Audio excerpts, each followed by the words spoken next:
2026年1月底，林肯号航母打击群正在菲律宾海巡航。这个是美军印太司令部手里头最值钱的一张王牌，10万吨的核动力航母，带着一整支护航的编队，在中国家门口刷存在感。然后一道命令下来，林肯号立马掉头，不是转向台湾海峡，也不是驶向关岛，而是直奔阿拉伯海，因为伊朗要开打了，中东缺航母。这个画面您看着眼熟吗？过去15年，同样的剧本至少上演了4次。2011年，奥巴马宣布要重返亚太，承诺60%的海军要部署在太平洋。然后我们看到 ISIS 崛起了，资产回流中东。2018年，特朗普签署了大国竞争战略，科尔比主笔，白纸黑字写着中国才是头号威胁。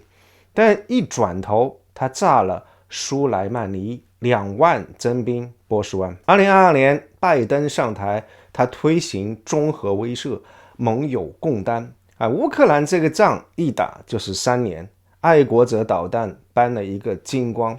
红海胡塞武装这一闹，航母又调去了亚丁湾。2026年，特朗普重返白宫，战争部副部长科尔比亲手写了一份国防战略，亚太第一，中东必须要接受更大的风险。但这还没过几个月呢，他坐在参议院听证的席位上，解释为什么美国正在全力轰炸的恰好是他所标注的那个3级战区。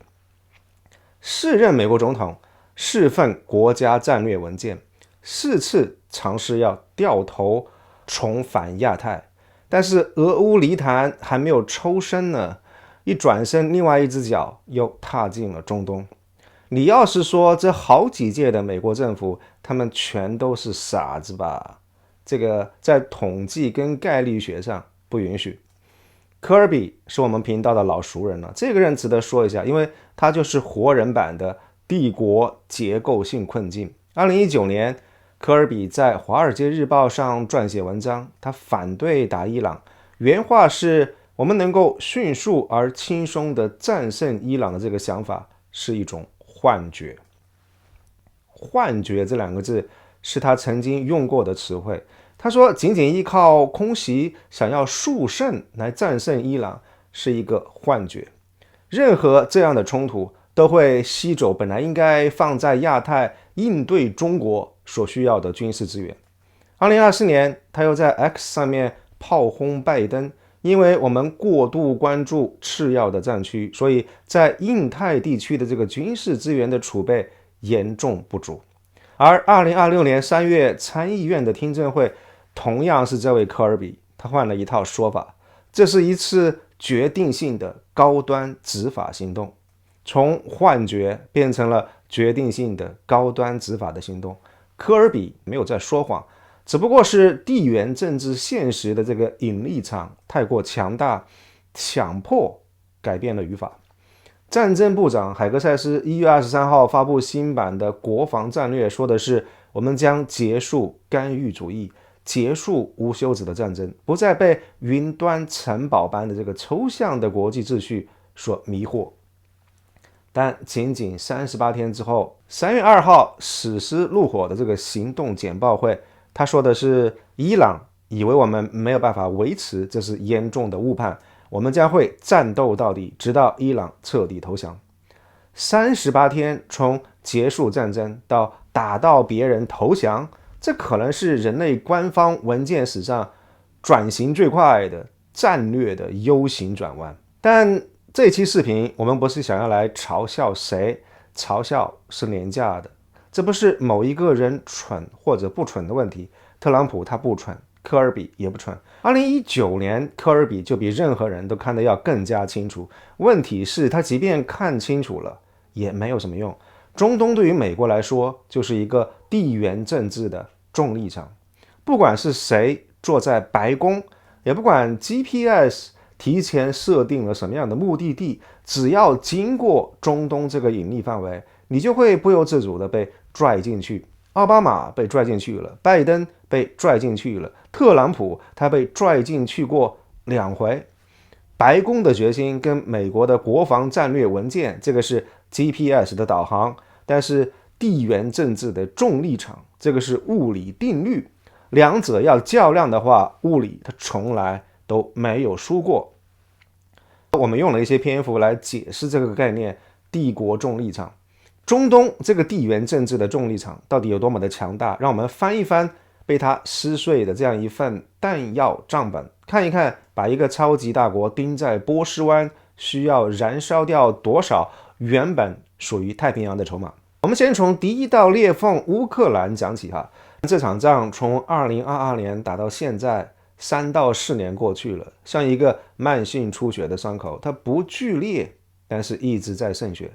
美国往乌克兰总共到了665亿美元的这个军事援助，让我们把这些数字翻译成实物。155毫米的这个炮弹超过300万发，这个东西是现代陆军的硬通货。而乌克兰战场高峰期一天就烧掉了8000发，美国加上整个北约总产量都跟不上。而结果呢，美军自己的库存已经降到了警戒线以下，五角大楼他不得不跑去找韩国跟日本来借炮弹，世界第一军事强国跑去找小弟来借炮弹。而标枪反坦克导弹搬了1万多套过去乌克兰，你猜美军总共有多少？总共有3万套，而1/3的库存就在乌克兰这样烧没了。毒刺防空导弹搬了3000多枚过去乌克兰，而这个更惨，因为生产线早就已经冬眠了。如果想要重启的话，工人退休了，零件停产了。五角大楼对于这个生产线的评估是，恢复毒刺的库存至少要5年时间起步。海马斯火箭弹给了乌克兰上万枚，那这个原本是太平洋的陆军准备放在菲律宾跟日本的分布式打击的弹药。3到4年的乌克兰战争，这个只是第一道裂口不急，但是血一直在渗。然后更疼的来了啊！去年6月份，以色列跟伊朗打了12天，12日战争跟3年时间比起来，听起来好像不是那么的起眼，但这个是人类历史上第一次大规模的高端反导拦截战，不是打游击战，不是在打阵地战，而是2个国家之间真刀真枪的导弹对射。伊朗朝以色列扔了574枚的中程弹道导弹，铺天盖地的无人机，而美军拿什么来接招呢？萨德末端高空区域防御系统，这是人类造过的最精密的拦截弹之一。短短12天之内，美军发射了92到150枚萨德的拦截弹。这个数字大家可能没有什么感觉，但我们给大家解释一下这个背景，您就会感受到它的分量了。美军萨德的采购总量一共才632到800枚，而这个还是美国的供应商分了好几年才慢慢交付完成。结果短短12天就烧掉了美军全球萨德拦截弹库存的1/4，而标准3大气层外拦截弹打了130多枚，又吃掉了库存的1/4。标准6多用途拦截弹消耗了150到280枚。请大家要记住这个东西，标准6，因为它同时具备了防空、反导跟反舰3种能力。每在中东多烧1枚标准6，那太平洋就会少了1枚能够打到解放军军舰的这个王牌。伊朗弹道导弹的每个月产能可以达到100枚以上，而萨德拦截弹每个月的总产能只不过有6到7枚。伊朗人用1个月的产量来做交换，就能够耗光美国人1整年的萨德拦截弹的产量。12日战争的这个伤口还没有结痂呢，今年2月28号更大的一刀切下来了，史诗怒火行动。前36个小时，美军对伊朗就发射了超过3000枚的精确制导的弹药。首日，海军发射了120枚战斧巡航导弹，然后到了6天，战俘的消耗已经开始轻视关岛和横须贺基地的预制储备。那这些导弹原本是给太平洋准备的。那让我们把时间线拉回来，让大家感受一下这件事情的一个魔幻程度。2026年1月23号，海格塞斯他发布美国的国防战略，白纸黑字写着印太第一。而同一个月，五角大楼从驻韩美军抽调了爱国者导弹营 C-17 运输机跟沙德的主舰运往中东。同一个月，左手写着印太优先，而右手往中东方向搬导弹。同一个月，美军的这个帕罗上将在参议院说了一句话：我们的作战后勤部队目前仅仅能够满足需求的60%。到这里打断一下，有人会反驳说，弹药其实是不通用的，打伊朗用的弹药跟打中国所需要的这个弹药根本是两回事儿。这个逻辑我们不能说它完全是错误的。比如说，在伊朗烧的最凶的是什么呀？是联合直接攻击炸弹。所以五角大楼说这个弹药近乎无限。战斧巡航导弹是打地面固定目标的，但是台海需要什么？远程反舰导弹。因为在伊朗其实没有什么强大的海军，所以根本用不上这个远程的反舰导弹。MK48 重型鱼雷，伊朗它并不是潜艇战场，所以这些在印太战场上的王牌武器，在波斯湾的确也是几乎没有上场的机会。所以科尔比他才在参议院说了一句被广泛引用的话：伊朗战争它并不是我们的失血口，而是美国军事工业肌肉的跑步机。我尊重这个观点，它在逻辑上可以自洽，但它有一个致命的盲点：弹药的确不通用。比如说，联合直接攻击炸弹跟远程反舰导弹完全是两个物种，但是它们同样来自于一个正在加速衰退的美国的产业生态。美国的国防工业基础在过去30年时间里面以几何级的这个倍数在收缩，供应商的数量崩塌。比如说1995年有6家固体火箭发动机的供应商，而到了2025年只剩下2家。单个环节的故障就有可能让整条的产业链彻底停摆，因为没有冗余，也没有替代。2025年10月，田纳西州一家精密高能材料供应商，他们的工厂爆炸了，16个工人当场挂掉了，他们死在了制造导弹原料的车间里头，而这个爆炸直接导致了多条产线断供。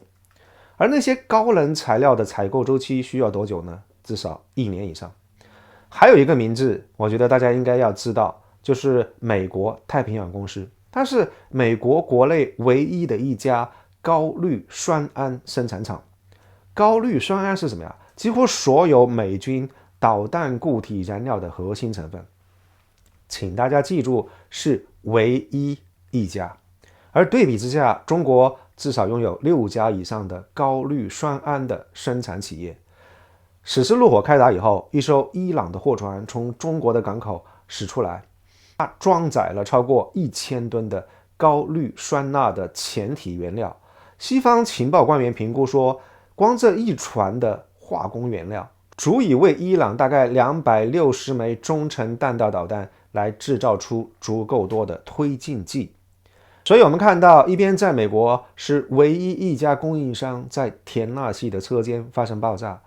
，16个人，多条产线，1年要断供；而另外一边，伊朗一次运输就可以拿到1年的战略储备。弹药不通用，但是供应链是同一条命，而且这条命在美国失血的时候，太平洋对面正在源源不断的造血。物理不谈判，供应链它也不谈判。而其实所有这一切，科尔比他比谁都清楚，所以他才在2024年发推特绝望的呐喊说，印太地区的这个军械库都空了，因为我们太过于痴迷2级战区。科尔比说的是对的，他每一个字都是对的。所以2025年，当科尔比坐进了五角大楼的办公室，要做的第一件事情就是填上他自己亲眼看到的这个窟窿。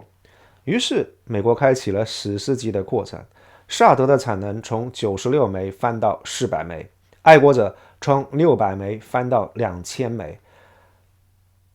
诺克希德马丁他们签署了新的合同，雷神也开了新的工厂，国防生产法案正式启动，1560亿的美元紧急拨款到位，让美国再次伟大，听着非常热血。但是这里头有一套物理学上的史题，新的生产线从签约到投产，平均都需要36到48个月，也就是差不多4年。而萨德的这个扩产要完全释放生产的潜能，需要3到8年。而太平洋那边呢，远程反舰导弹，美军在台湾最关键的一张王牌，库存不到250枚。台海兵棋推演，3周的用量就是1000到1200枚，所以这样一点库存，第7天就完全用完了。年产量115枚，每一枚的生产周期接近2年。美国的下注说实话是加大了，但是 CSIS 的这个兵推结果告诉我们，太平洋的庄家他们可能在2027年就要动手了。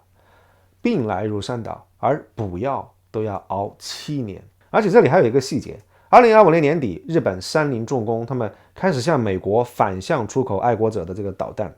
反向出口，世界第一军事强国向一个被它限制70年武力发展的国家进口原本是自己设计制造的导弹。美国的波音公司原本是负责生产爱国者的这个导引头的，但是他们已经断供2年了。所以这个非常匪夷所思的逻辑链条变成的是这个样子的：美国的爱国者导弹他们没有什么库存了，所以求日本人帮他们造。而日本人说好，马上开工，但是他们发现核心的零部件导引头需要从美国的波音公司进口，结果波音摆烂说我也没有了，所以形成了一个完美的死循环。这个就是帝国的重力场碾碎掉自己的工业链条之后彻底摆烂的样子。潮水一旦退去，才发现自己没穿底裤。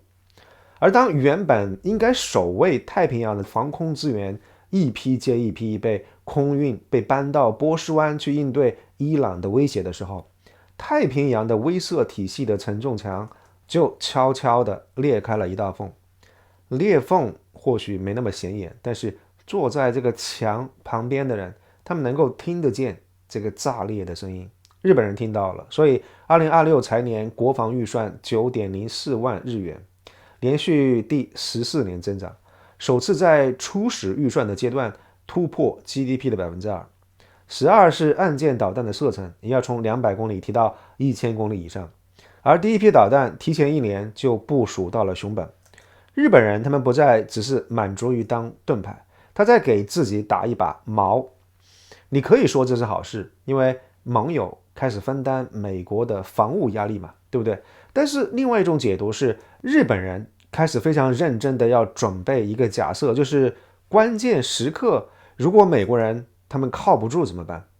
而韩国人更加直白，韩国有一个民调显示，有 76% 的韩国人他们支持自主开发核武器，这达到了历史的新高。对于美国核保护伞的这个信任度是 48.9%， 首次跌破 50%。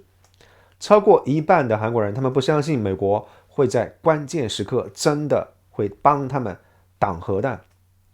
一位匿名的澳大利亚智库的分析师他说过一句话，我觉得是整个亚太区美军盟友心态最精确的一个概括。这些超级大国他们可以随时决定什么时候撤离亚太，但是地缘的邻居是搬不走的。美国人他们一旦不想玩了，可以掉头转身就走，航母可以开走，战略文件可以改写，但是日本是搬不走的，韩国是搬不走的，而台湾是更加没有可能搬走。所以当地缘政治的重力场把弹药一批一批的拽向了波斯湾的时候，那些坐在太平洋边上的这些国家，他们正在开始自己动手挖战壕。不是因为不信任美国，你说信任这个东西吧，光靠嘴炮是没有什么意义的。信任是需要用弹药库存这些物理现实来兑现的。你总不能一边说我最爱你，然后一边把家里的钱往外搬吧，对不对？既然美国他明明知道中国是最大的威胁，既然明明知道中东它是一个黑洞，每次进去都要流血，那为什么美国人他还不赶紧走呢？科尔比在2019年他就曾经给出过答案，美国必须要走。奥巴马想走，特朗普更想走，每一个搬进白宫的美国总统他们都想走，但十几年过去了，没有一个人真的走成了。说实话，还真的不一定是因为某一个中东国家或者某一个利益集团，他们绑架了白宫，所谓的深层政府，对不对？虽然这些的的确确都是客观存在的变量跟幕后的角力，其实真正锁死他们的是帝国的底层架构，3根柱子，拔掉任何一根，整一栋楼会彻底坍塌。第一根柱子是美元霸权，您可能听说过一个词叫做石油美元，听着有点像是那么一点点阴谋论的味道，但其实石油美元是现代金融体系最硬的一块基石。1970年，尼克松跟沙特做了一笔交易，沙特卖石油，他们只收美元，而作为交换，美国保证沙特王室的安全。从此以后，全世界想要买石油，必须先得兑换美元，而要兑换美元，就必须要跟美国人做生意，或者要买美国的国债。这么一个石油美元的底层逻辑，支撑了50年。有了这么一个逻辑打底，美国人可以印钞票买全世界的东西，可以用金融制裁瘫痪任何一个国家。美国可以，即便借了38万亿的国债，光这个利息一年的支出就1万亿美元，比美国人整年的国防预算还要高。即便如此，人家美国人的利率还能够撑得住。而所有这一切，全靠全世界对于美元有这么一个刚性的需求。而这个需求的锚就钉在了波斯湾。如果美国人决定真的完全撤出中东的话，会怎么办？沙特、阿联酋、卡塔尔、中东王爷的这个安全保障一旦没有了，他们肯定需要新的靠山，他们要重新找新的大哥。全世界最大的石油买家是谁？毫无疑问是中国，全球石油进口量的1/4以上。既然你的安全要依靠中国，而你最大的客户也是中国，那还有什么理由还会坚持说我们只收美元呢？而人民币结算石油一旦变成新的常态，那各个国家他们就少了一个必须要持有美元资产的理由。美债的买家变少了，利率上涨了，1万亿再加上利息会瞬间变成2万亿。但这个还只是故事的上半部分，真正厉害的在下半部分。美国死死守着中东的石油美元，但太平洋对岸他们在忙什么呢？他们在疯狂的种太阳，他们在擦风车、造电池。2025年，中国的光伏的产能全球第一，新能源汽车的销量全球第一。而美国的石油美元的体系本质上是建立在一个越来越缩水的宇宙之上。中东的石油需求在下降，但全球石油在减产吗？没有。只不过这个需求在转移，美国人他们在死死地守着一个正在衰退的重力场，而中国他用光伏跟新能源，正在用另外一套物理法则，在物理上逐渐瓦解这么一套地缘政治的重力系统本身的价值。所以这不再仅仅只是一个货币结算的问题，这是一场能源体系的一个物理剥离的过程。美国人在保卫的是一个正在缩水的旧的宇宙，而新宇宙的这个法则已经在太平洋对岸悄悄写好了。人民币结算石油或许只是一个形式，而实质上是美元本身的需求在萎缩。所以不费一枪一弹，美元霸权开始被人挖墙脚了，开始被历史的物理规律给慢慢终结了。第二根柱子是地图，我们再看一看欧亚大陆的地图。从中国的东部海岸线画一条直线，经过中亚，穿过伊朗，到达地中海。这样一条线，你可以叫它“一带一路”，但它不仅仅只是公路或者是铁路组成的一个运输网络而已，它其实也是一个地缘政治的逻辑。如果欧亚大陆的贸易可以完全走陆地的话，那么全世界就不需要经过美国海军控制的那些海域。而现在这样一条线的正中间画一个圈，那这个圈就是伊朗。我们在之前的视频讲过，伊朗是这个地图上唯一同时连接4个方向的十字路口。还有一点，很多人未必意识到，甚至就算是意识到，可能也未必看得上的一点，就是伊朗是中东唯一一个体量足够大、有完整工业体系，并且完全不听美国话的一个国家。沙特人听美国的话，阿联酋听美国的话，但是伊朗人他不甩美国。所以如果美国真的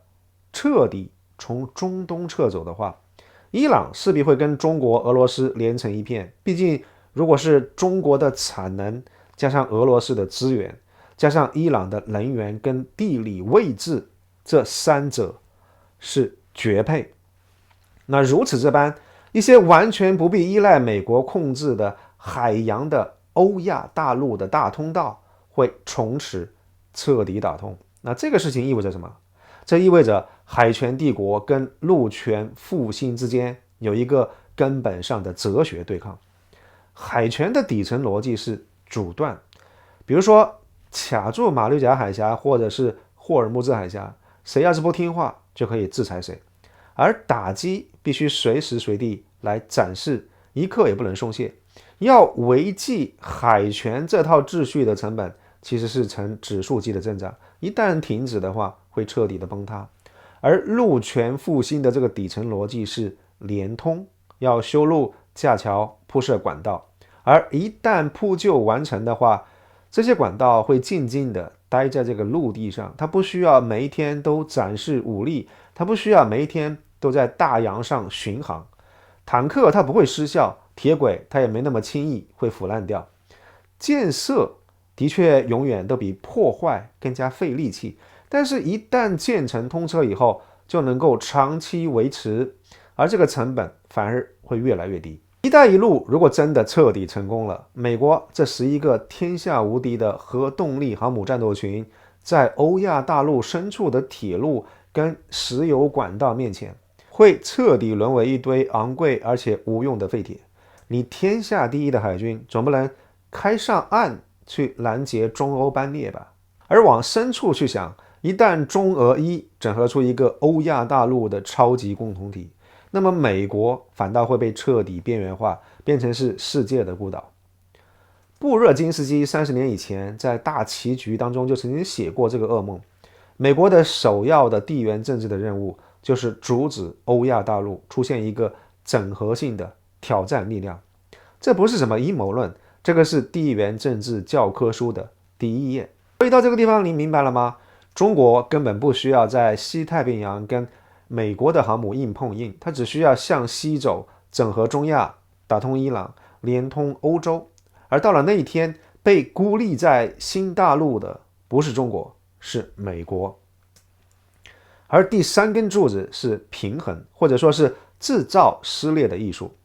美国在中东或者是在欧亚大陆上面所做的事情，学术上叫做离岸平衡。那这是一门传统手艺，而且它是英国祖宗传下来的。过去300年的历史，我们往回看会发现，搅屎棍英国永远都在欧洲挑事儿。西班牙强大的时候，他会联合法国来打西班牙；拿破仑统一欧洲，他就联合普鲁士来打法国；德国崛起了，他就联合法国来打德国。所以丘吉尔把这么一个地缘政治的逻辑说得明明白白。英国的首要国策就是绝对不允许欧洲大陆出现一个统一的超级帝国。为什么呢？因为英国它是一个岛国呀，如果对岸的欧洲大陆变成的是一个没有内耗、铁板一块的超级共同体，那么英国这个岛会瞬间被边缘化，彻底沦为欧洲大陆旁边的一块废地。所以为了保住英伦岛国的这个霸权，欧洲大陆它就必须要永远动荡。今天的美国本质上其实是一个漂浮在太平洋跟大西洋之间的一个特大号岛屿，而它面对的是包含了亚洲、欧洲跟中东的一个亚欧超级大陆。美国人的恐惧其实跟当年的大英帝国是一模一样的。如果美国彻底从中东抽身了，中东会出现什么？中国、俄罗斯、伊朗、沙特，他们通过高铁、油气管道、贸易，甚至通过一场历史性的大和解，比如说2023年北京促成了沙特跟伊朗建交，就可以把欧亚大陆彻底缝合在一起。而一个内部不再打仗、不再斗争，而不需要外部的干扰，可以自给自足的欧亚超级共同体，一旦成型的话，对于美国来说意味着什么？意味着它这个北美洲的大号岛屿将会被彻底边缘化，变成是对于人类文明主流的大循环来说可有可无的东西。而这个也就解释了为什么美国人要死要活，他们说要走，但是却也始终走不了。美国人在中东不停地拉偏架，不停地递刀子，就好像当年的英国一样，只有让中东永远处于分裂、仇恨跟破碎之中，尤其是要搞乱掉位于欧亚大陆十字路口的伊朗，那这么一片欧亚的超级大陆才会始终也没有办法合拢，他们才会永远也需要有一个来自于美洲大陆的离岸平衡手。这个就是地缘政治大战略的残酷物理学。中东只要和平，欧亚大陆只要一打通，美国人建立在海权基础之上的全球霸权就在地理上迎来了终局。而理解了这三根柱子，我们再回过头来看特朗普的第二个任期，就能够看到一幅极其痛苦的画面。老川吧，他这个人把大国竞争这4个字刻在脑门上，他的国防战略白纸黑字写着印太第一，但是你看看他的手，一碰到中东就僵住了，美元拽着他，地图拽着他，离岸平衡拽着他，三根柱子同时发力。特朗普的这个脑子，他知道筹码应该全压在太平洋，但是他的身体被钉在了波斯湾。其实这样一些撕裂，在他的第一个任期就曾经上演过。2019年，伊朗打下了一架美军的无人机，特朗普下令空袭报复，导弹已经进入了发射倒计时，最后10分钟他叫停了。2020年，特朗普下令炸死了苏莱曼尼，伊朗拿弹道导弹砸了阿萨德空军基地，上百名美军脑震荡。结果特朗普的回应是淡化处理，跟全世界说一切都好。特朗普他不是胆小，他比谁都更清楚，往前一步就是全面战争，中东会把他整个吞掉，所以这个还真不是特朗普的锅。把罗斯福您请回来，坐在现在白宫这把椅子上，面对这三根柱子，他也同样只能够这么拧巴。这个就是帝国结构性施加在白宫这把椅子上的物理约束。而这样一种战略层面的首鼠两端，一旦传导到了战场上，就会变成是战术层面的彻底荒腔走板。我们看看美国人在中东到底打成了什么样子。去年的12日战争，所有泄露出来的作战方案都指向了同一个战略目标的方向，拔掉伊朗的核设施。美国人打完了，炸爽了，美军萨德库存烧掉了1/10，但伊朗的核设施呢，和我之前预言的一样，很快就恢复了。所以大家不是看到这一次美国人不得不再来一遍吗？而到了2026年的史诗怒火行动更离谱了，440公斤、风度60%的浓缩铀不翼而飞。美国跟以色列他们不得不考虑要派遣精锐的特种部队深入伊朗境内去搞定这件事情。我们看到五角大楼的这个作战通报写得非常漂亮，但他从头到尾都回避了一个最基本的问题，就是这样一场仗的终极目标到底是什么？到底是精准斩首，还是要政权更迭？美国官方的表述一直是语焉不详。为什么语焉不详？因为不敢往下想。两条路摊开，每一条路都是一个死胡同。那如果你只是要斩首的话，你炸死了几个将军，甚至把伊朗最高层整个一锅端，但是你如果不推翻政权的话，有什么用啊？地缘政治上最愚蠢的事情就是制造了敌人，但是却没有消灭你的敌人。你要知道，伊朗国内其实一直有一派声音，他们是想要跟西方缓和的，他们想要解除制裁，好好发展经济，想要让这个国家正常化。但是几轮空袭下来，这些人在德黑兰就彻底没有说话的资格了。主战派会指着霍梅内伊的官邸告诉所有人，看吧，跟美国人谈有什么用啊？即便你是温和派，也被人家一锅端了。所以整个国家就只剩下了一个选项，把石油、通道、军工产能毫无保留的跟中国和俄罗斯来绑定。所以恭喜美国人用自己的炸弹亲手锻造了布热津斯基30年前在大棋局里面曾经警告过的那个噩梦——中俄伊的欧亚铁三角。而欧亚大陆的缝合是美国人自己亲手按下了加速键。但如果战争的目标是政权更迭呢？美国人要靠什么来更迭？这几轮空袭炸完之后，8000万伊朗人自己上街来推翻政府吗？这个恰恰就是科尔比2019年在《华尔街日报》上曾经嘲笑过的那个词儿——幻觉。而如果你不指望伊朗人内部起义，那么就只剩下一个选项，就是地面进攻，在伊朗的国土上投入几十万的部队，打一场比伊拉克更大、更痛苦，但是完全看不到尽头的焦土战。我们上期视频也分析过，伊朗是多山的这么一个地形，易守难攻。看一看白宫的脸就知道了，没有任何一件美国政府有这个胆量去这么做。所以现实就这么卡在这个地方了。你想拔掉威胁，但是你不敢真的动手；你想转身去太平洋，但是3根柱子死死攥着你的衣角不放。你既打不进去，你又退不出来。这个就是地缘政治的重力场，这个就是美帝主离器的一个真正的含义。它就像是一栋防震的摩天大楼，台风来了，楼顶这样一颗几百吨重的主离球被迫向反方向摆动，不是在做选择，而是在用微小的这个修正来抵消致命的倾覆。4个总统4次掉头，就是4次被动的摆动，在太平洋的冰推石跟波斯湾的沙漠之间来回摆动，都已经摆完几轮了，美国人还在原地。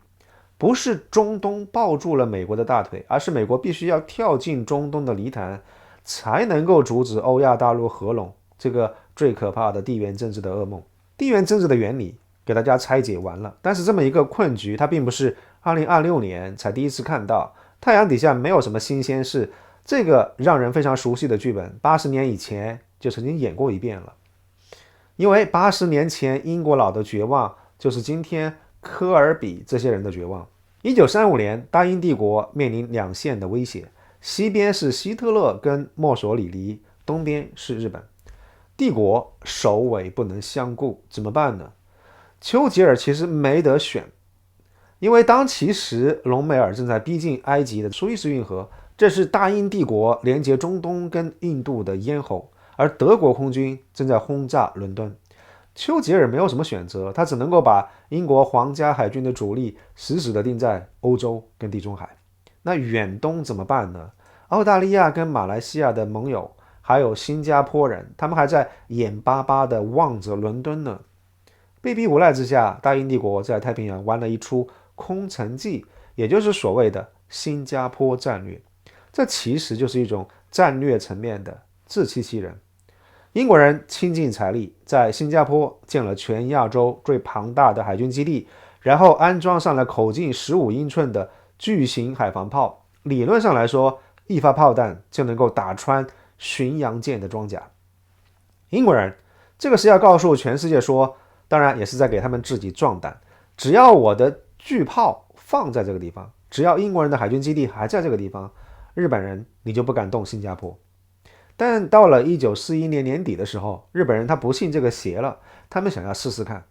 所以为了维持日不落帝国最后的体面，丘吉尔不得不从欧洲硬是挤出了2艘主力舰，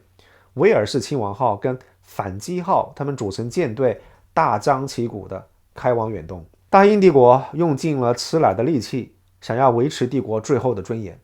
而所谓去填补实力的虚空，只不过是一厢情愿的做梦。英国人实在是抽不出航空母舰去掩护这2艘主力舰了，因为仅有的航母全在欧洲来对付德国人。结果是什么呢？没有空中掩护的帝国门面，出海不到2个小时就被日本的陆基轰炸机像打靶一样炸入了海底。我们把时间拨回到2026年的现在，你看看中东的红海跟波斯湾像不像当年的苏伊士运河？你再看看今天的关岛跟第一岛链像不像当年的新加坡？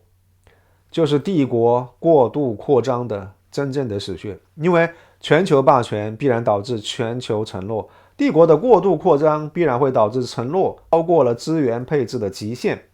当美国经济独霸全球的时候，这些事儿它都不是个事儿。但如果日渐庞大臃肿的这个身躯要把最核心的血液全部都输送给了不能够出错的次要战场的时候，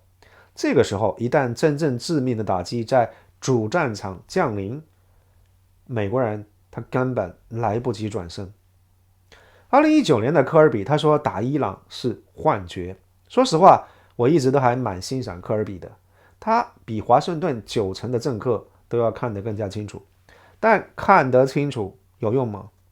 他就像是一个极其聪明的泰坦尼克号上的大副，他提前计算了冰山的距离，他精准地画出了躲避冰山的航线，他甚至在驾驶舱里头声嘶力竭地喊着说赶快转向。